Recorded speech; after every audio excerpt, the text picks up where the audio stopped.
Yan. Itanong mo kay Kuya Jobber. Hello. Hello. Hi! Magandang Hello gabi. po. Magandang umaga. Magandang umaga! Ay, magandang umaga na po. Ano kwento? Ano po, may itatanong lang po sana ako. Sige.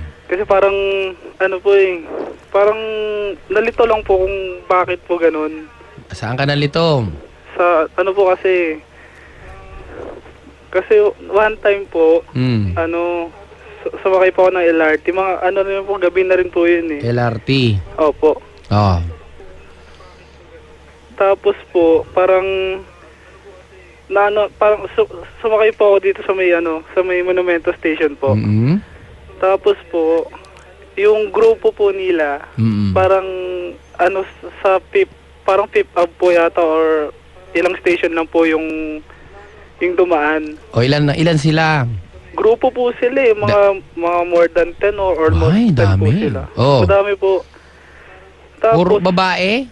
hindi, may mga lalaki rin po. Tapos parang may kasama po silang siguro parang guide po nila, parang ganun po. Guide. Para teacher po sila. Ewan ko pong ano po yung kasama po nila. Tapos po, napansin ko po yung isang girl, tingin po ng tingin sa akin. Ay, tingin ng Tapos, tingin. Baka bukas ang zipper mo, di ba? Hindi naman. Hindi, sa mukha ko po nakatingin eh. Baka may kulangot ka. Wala naman. Wala naman bakas ng laway sa mo. Kasi nakatulog ka. Ako dun sa Muta. Wala naman. Wala. At least basta alam natin. Kasi minsan tumitingin yung babae sa atin, kala mo napupugian sa'yo. Pala, laki ng kulangot. Hindi naman po kasi tumitingin. Kindat ka pa, no? Kindat ka pa. Nakiulit nga din po kung bakit po siya tingin ng tingin. Ayun nga, nililinaw ko lang. Kasi nga, di ba minsan, pakit ka rin minsan pag nakatingin sa'yo, kahit nakatingin sa'yo, akala mo sa isip mo, malamang napupugian to. Kindatan mo. Kindat ka na kindat. Tapos pag tingin mo sa salamin, sa may MRT, laki ng kulangot. Nakakahiya. Malamang bumaba ka na kahit di mo pa istasyon yan eh. Hindi. Kasi tinitingnan ko, kasi syempre nagre-reflect din po yung Kaya nga. Pag mukha mo. Opo. Okay naman yung mukha mo. Okay naman po. Teka lang, titignan ko nga. Titignan kita kagagalaw ha. Sige po, sige po. Malamang titigan din kita kung babae ako. Hindi, joke lang. Joke lang. Ano na nangyari? Yun nga po, parang, po yun eh, para rush hour na po. Rush hour. Opo. Pagdating ko po ng bandang Dios Station po, parang yung... Sumikip na ang lahat, sumikip Opo, na. tikit na po lahat kasi syempre mga estudyante po, parang bugso nagpasok. Oo. Yun, parang napansin ko po lang na kasi syempre mapapansin mo rin po kung nabangga lang o iba rin po kasi yung ibinabangga. Ano yung binabangga niya sa'yo? Yung yung behind nyo po. Yung puwet, binabangga sa dyan. Yun po yun, kung ano po yung kapantay nung Langit sinta. Ay, siksikan, tas dinidikit sa'yo sa Opo. yung puwet niya. Opo. Sinasadya ba? Kasi hindi lang po once hindi lang twice, hindi lang din po thrice parang hindi lang po Aba. bangga parang idinidiin po Ikaw naman, dinidikit mo rin, sinasabayan mo na Hindi rin. po, parang, kaya nga po May siguro ilang ka? Hindi kaya po siguro niya dinidin kasi nilalayo ko po. Ayep. Hindi ilang po kasi yung babae po na yun, yung girl po na yun. Kasama niya po yung boyfriend niya. So Ron, dikit, ang layo mo na, nakausli pa rin yung puwet, nakaganon. Hindi naman kasi dikit-dikit na po talaga. Pero yung Alata. sa akin po talaga, parang nilalayo ko po kasi naiilang din po ako. Tsaka may nararamdaman ka na malamang. Kasi dikit ng dikit. Huwag mo sabihin wala.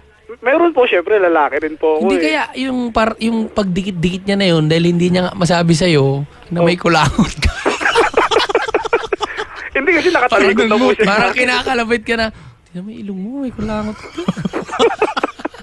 Ang alam mo naman, nilalandi ka. Hindi ko rin po, pero chinik ko po. Baka naman, nakakatakot nun, baka yung babae, pinapahid sa'yo. Pinapahid sa'yo yung dumi. Kadiri naman nyo eh, Jobber. Hindi, joke lang, sorry. Hindi, kasi minsan, hindi ko rin alam kasi hindi pa ako nakakaranas na ganyan. Baka naman sobrang kagwapuhan mo, hindi na natiis ng babae na idikit niya yung puwet niya sa'yo. Hindi kasi, sa akin po kasi Kuya Jobert, nailang lang po ako doon kasi kasama niya po mismo yung boyfriend niya. Nako! Gumaganon! Opo, kasama niya po, kaya doon po ako nailang. Kasi Sige, sabi ko, kababae po niyang tao, ba't ganun naman siya? Baka naman nagtitrip lang yung babae. Tingnan hindi ko ko nga po to. alam Tingnan kung nga bakit natin po to kung kakagat. Baka naman nakapikit yung mata mo, kala mo puwet niya pa, yung pala puwet na ng boyfriend niya. Dumidikit sa'yo. Hindi kasi tapos nung ano po, nung Nung pagbaba, ano na? hindi pa kasi, pagbaba ko po, no, nakatingin pa rin po siya sa akin. Tapos, nag-iwan pa ng tingin. Iwan pa ng tingin, ha? Umabol pa po ng tingin. Buti hindi so eh. Baka pagbaba mo sa menya, sinabol ka ng tingin, biglang pagbaba mo, tinuro yung ilong, kulangot. Mama, boy, kulangot, may kulangot. O sa anong ginanong ka pa, nilapitan ka, sabi sa'yo, pwede mo makuha yung cellphone number mo? Sabay tuwan-tuwa ka rin, oh ba, ito. Tapos, sige, una na ako, bye. Pagbaba mo, habang mababa ka sa MRT, tututututut. Pagtingin mo, sir, may kulangot ka. Pareho pala kami ng station na bababaan. Kinext pa. Kala mo, I like you. Sir, ang laki ng kulangot mo sa kaliwang ilong, sir. Pero siyempre, Kuya Jobert, kung yung kulangot lang naman problema niya sa akin, ba't ikikis-kis pa niyo yung behind niya, di ba? Bagay. Sa bagay, Diba? pwede Parang pampangit no. Pwedeng, naman siya sabihin sa akin pwede diretso, siguro para siya mahiya naman na lang yung may ako, eh. kulangot sa puwet, pinapahid lang dun sa pantalon mo. Nasa baba pala. Yun lang yun. Hindi natin alam kung ano yung intensyon ng babae. Baka may... Baka lang. baka may Meron din gusto. siguro mga ganon. Mga karamdaman din niya na hindi mapigilan yung kanyang pagnanasa. May sakit din na ganyan. Ganun po ba yung kahit kasama mo na po yung ano? Yung Alam mo, karelasyon? di ba, minsan may tinatawag na kleptomaniac, yung hindi mapigilan yung kamay sa pagnanakaw. Meron din mga nymphomaniac, Opo, yung yung mga sa Tungkol sex doon na. yan, yung hindi na Yun na yun. mapigilan yung pagnanasa nila. At Opo, meron hindi din mapigilan. kulangomaniac. Ikaw yun. Kulangomaniac. Ikaw yan. Taong hindi na ubuso ng kulangot.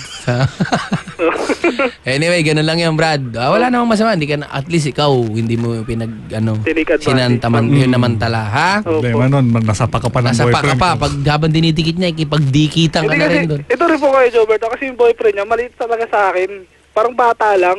Ay, buti naman. Siguro, nakita kayo niya, malaki ka eh. Sabi siguro ng babae, ay, may napansin ako. Mas malaki yung kulangot mo sa boyfriend ko. Ayun, ganun lang yun, Brad. Opo. Swerte mo naman, nalandi ka. Parang hindi ko rin po tinake as swerte yun. Parang nagulat lang po kung bakit po ganun. Baka hindi rin natin alam kung totoong babae yan. Hindi kasi, malalaman mo naman po. Pulido pag- ba? Pulido? Opo, pulido po eh. Tingin kasi nga, may tsura tingin. rin po yung babae. Teka, kasi may- tingin nga, tingin. Yung ano po. Laki, meron pa rin. Pulidong kulangot yan, ha? Di ba nauubos yan? Parang ano lang, ha? Pamintang buo, ha? Hindi pa nadurog. Kala ko kanina na sinilip kita, nunal. Nora Honor. Kulangot pala. Kala ko si Nora Honor ka, eh. O, yan, gano'n lang talaga. Opo. Man, you're the Nora Honor man. Anyway, sa IFM, siguradong enjoy ka. Itanong mo kay Kuya Jobert. Pero may mga babae talagang nanananching. Meron din. Anong kala nila lalaki lang? Mm. Meron din babae, ha? Dami eh. Hindi mo rin alam, no? Sa MRT, LRT, sikipan. Kaya nga ngayon, yung sa MRT, yung mga babae, inihiwalay na po Oo. nila sa mga malalaki. Kasi meron din talaga mga lalaki na talagang ang lalaki ng kulangot.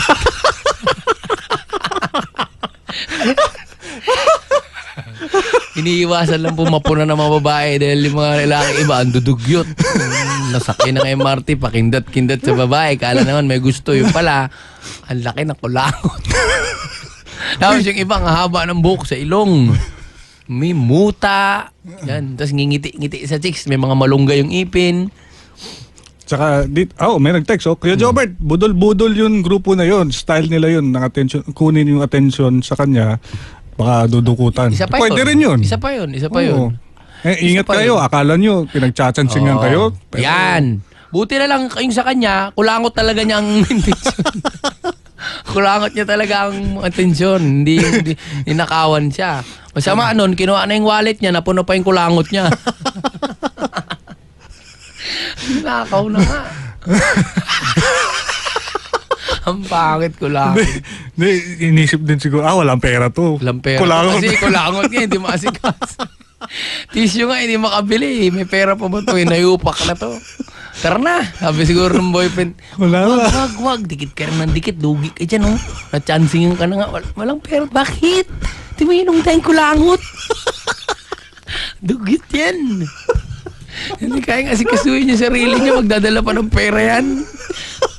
Ang lalaki ng kulangot. Huwag po kayo sasakay sa MRT. Naku po, punahin po kayo dyan. Siyempre, pagkasiksikan yan, yung mga mukha nyo magkakatapat lang. Oh. Tapos tititigan ka ng babae niyan. Tapos pagtingin mo, mapamangiti-ngiti sa'yo. Smile ka pa rin. Smile. Ikaw rin si... Ay, kita mo, malalaglag na lang yung kulangot mo na lang. Ingat-ingat po sa mga budol-budol. Sa budol-budol at saka, ng mga kulangot gang. Nagtatrabaho po sa postal office yung mga kulangot gang. Nag-iipon ng kulangot yan pang dikit sa sobre. Balita, around the clock. 3 kulangot gang na huli. Nagtakbuhan, isa naipit, nakadikit yung ilong sa... Nakadikit. Hindi po makahinga, inimbestigahan ng polis. Kinapos ng hininga, puro na kulangot yung ilong mo. Tawag mo po kayo, 584-5545. Itarog mo kay Kuya Kulangot Jobber!